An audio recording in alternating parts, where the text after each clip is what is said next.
The services sector's strong growth has not been complemented by an increase in productivity in that area.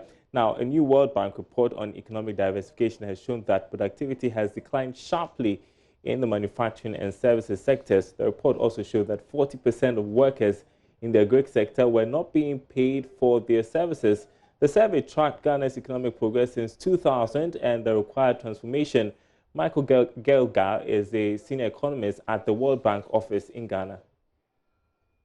This is one of the economic sectors in the economy, right? We have services, we have agriculture, we have industry, and manufacturing is part of industry. And generally speaking, agriculture productivity is lower than manufacturing, and agriculture productivity is lower than services sector productivity.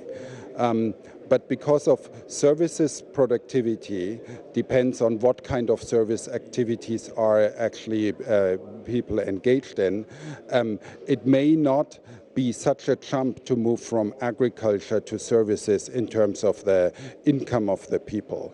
So if a worker, let's say, moves from agriculture to a manufacturing activity, we usually see a very high jump in productivity and a very high jump in income for that worker. If another worker moves from agriculture to a low level of service activity like a retail trade or being a street vendor, that person does not necessarily earn much more than he or she had earned when they were in agriculture. So that's the difference between when we talk about structural change that's traditional from agriculture to manufacturing, which really brings about this jump in productivity and this jump in incomes.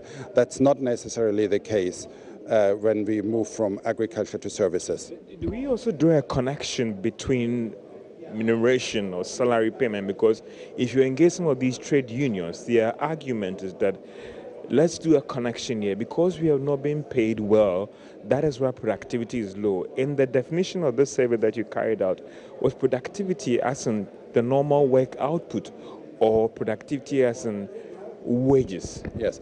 So we have productivity as the output of the work.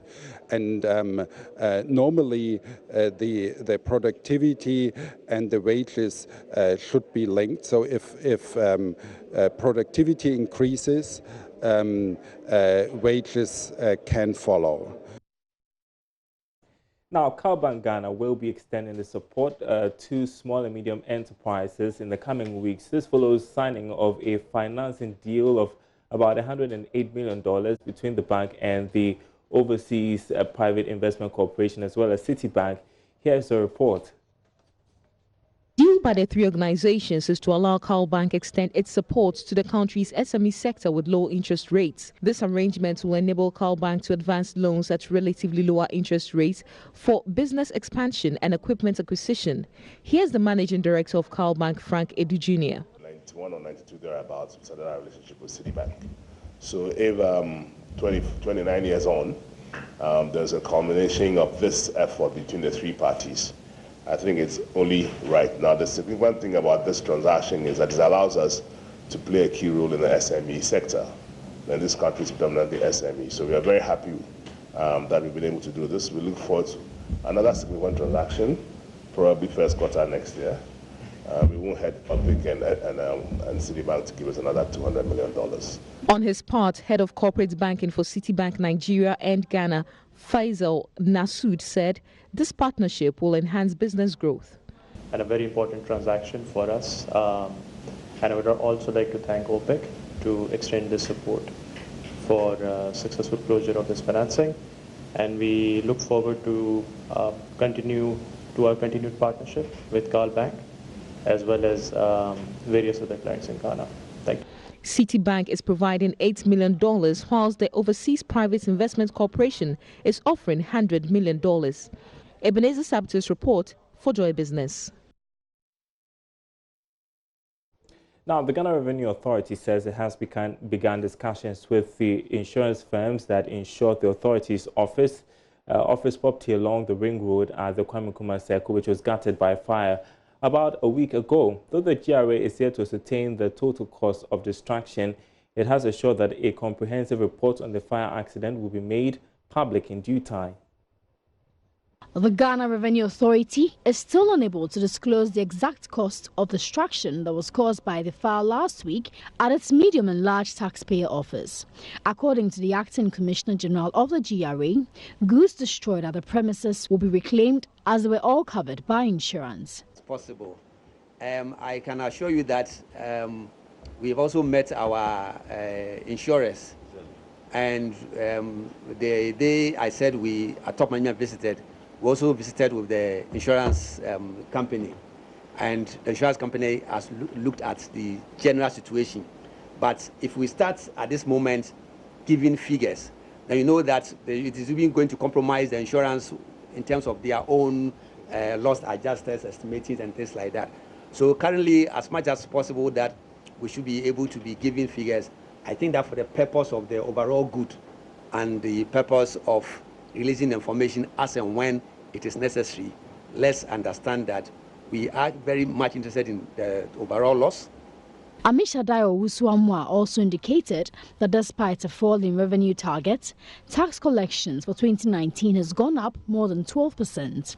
The Commission has collected about 37 billion cedis as at the end of November, a figure closer to its targets of 42 billion cedis. During the mid-year review, the targets were looked at 42.5 billion.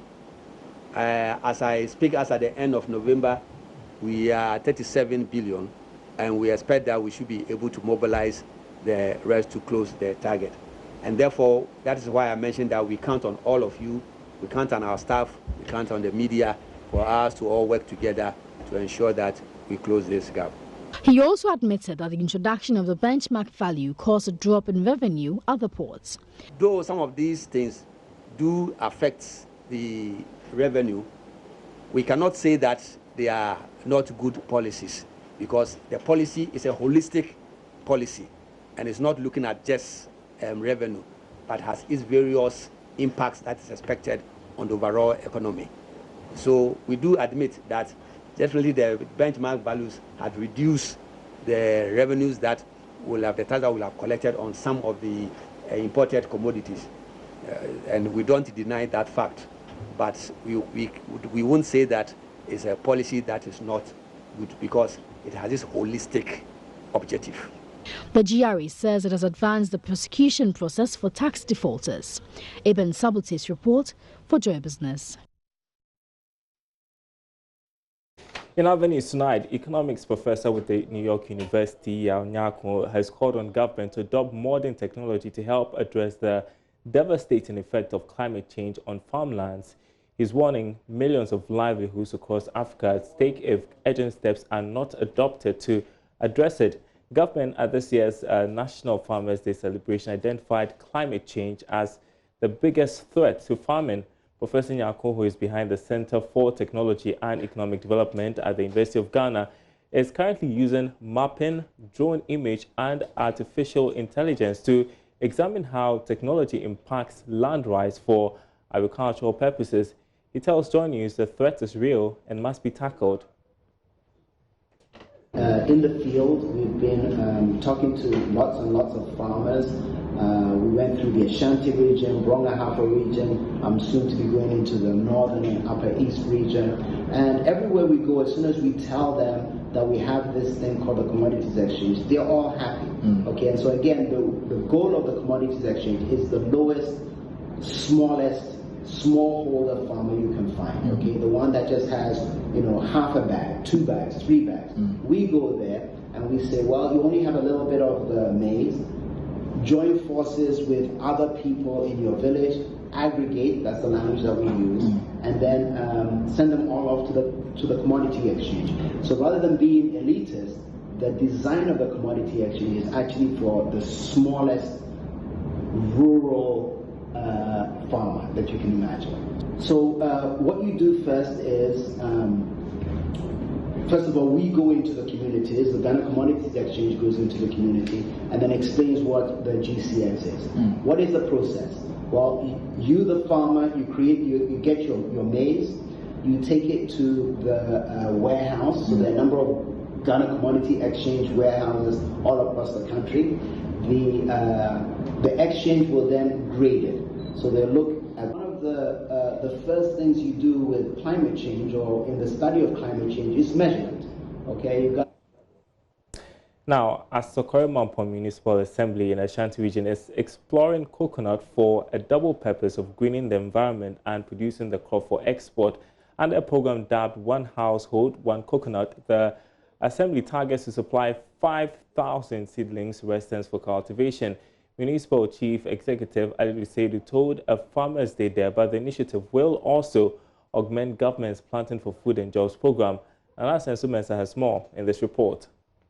Coconuts have become popular and regular in the diet of many Ghanaians, as well as major commodity for the international market. Residents of communities in Sokorimampo municipality are set to tap into the cash crop, as over 5,000 seedlings are ready for distribution. Alidu Seidu is chief executive. Also, our intention to come out with seedlings for our intention for one house, one coconut tree. Because we also want to be in the competitive world. We also want to add our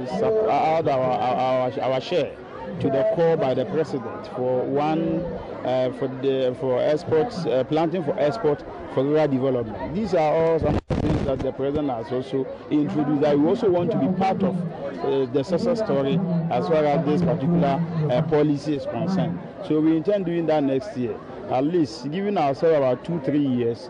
As Sokorimampo will be one of the assemblies or municipalities that also come into competition with most of the targeting municipalities that are doing well in the areas of planting for export for rural development. So these are some of the things we're trying to do. Pursuit of the landmark agricultural agenda comes, as usual, with land challenges as officials grapple with rapid development of farmlands into estates. Alhaji Seidu says the assembly will embark on land rezoning to ensure farmlands are protected, to ensure food security and sustainable development. The rezoning of lands will be critically looked at, because if you come to do rezoning, one, if it is for from any other venture or any other purpose to building, fine. But if it is a farmland, we will make sure that it remains a farmland. So this I'll call on the municipal town and country planning to look at that aspect, so that those who come for rezonings and all that, if it is a farmland, that one will not be done. We will stop the rezoning of farmlands into homes and buildings and all that. But then if it is from a commercial to residential, that one will be accepted. But as for farmland to residential, that one too will also be critically looked at, because we don't want to lose the status of being one of the farming community. For JoyNews, Nana Asensu Mensah, Kumasi. Well, for this year's Christmas, you will have Eco Juice as one of the many drinks on the market. The first factory inaugurated under the One District, One Factory project has started its commercial production of 100,000 boxes of fruit juice a day. Odilia Ntiamwa was at the factory and says the price will not go beyond 1 cedi 50 pesos.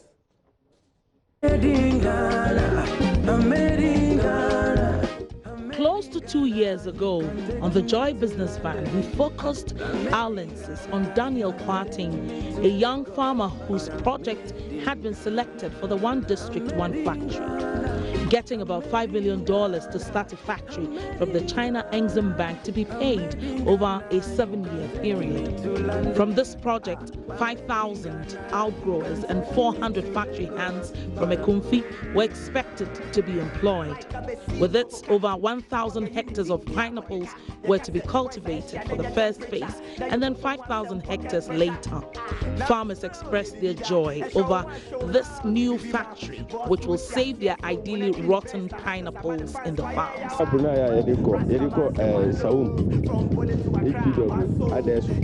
We send our produce to Sawam. They take 70%. Then the rest is taken by market women, but majority gets rotten.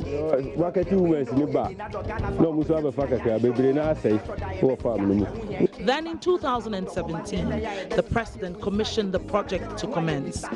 On Saturday, 18th June 2016, a little over a year ago, I campaigned in the Ejumako Enyane Siam constituency as part of my 5-day campaign tour of the Central Region.